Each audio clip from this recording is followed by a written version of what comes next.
தேர்தல் ஆணையமும் பாஜகவும் கூட்டு சேர்ந்து ஒரு பெரிய வேலை பார்த்துருக்குறாங்க. அதனால பல இடங்கள்ல போலி வாக்காளர்கள் உருவாகியிருக்கிறாங்க. கள்ள ஓட்டுகள் போடப்பட்டிருக்கு. அது பாஜகவுக்கு சாதகமா போடப்பட்டிருக்கு. இதுதான் ராகுல் காந்தி முன்வைக்கக்கூடிய குற்றச்சாட்டு. இந்தியாவில் மொத்தம் 28 மாநிலம் 7 யூனியன் பிரதேசம் இருக்கு. இதுல காங்கிரஸ் 4 மாநிலம், கிட்டத்தட்ட தெலுங்கானா, கர்நாடகா, இமாச்சல் பிரதேஷ் ஆளுது. ஜார்க்கண்ட் அவங்களுடைய கூட்டணியோடு ஆளுநர் இருக்காங்க.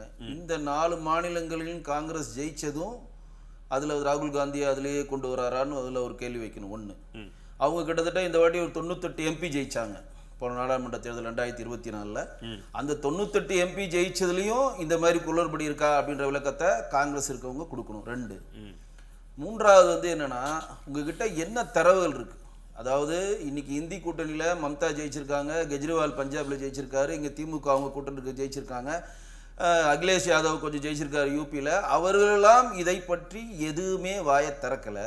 இப்போ பீகார்ல தேஜஸ்வி யாதவ் 2 ஓட்டர் ஐடி இருக்குன்னு சொல்லி அதோடு அவர் கம்முன்னு இருந்துட்டு, இன்றைக்கு பீகார்ல பிரச்சாரம் பண்ணி அவங்க எப்படியாவது தேர்தலில் பண்ண வேண்டிய அந்த டைம்ல பீகார் கிட்ட போகாம சம்பந்தமே இல்லாமல் பெங்களூர்ல போயிட்டு ஏதோ ஒரு டேட்டா வச்சுக்கிட்டு, அவருடைய சக்கரவர்த்தி எடுத்த ஒரு டேட்டாவை வச்சுக்கிட்டு இந்த மாதிரி தேர்தல் ஆணையம் குளறுபடி பண்ணுது அப்படின்னு சொல்லி நீங்க சொன்னீங்கன்னா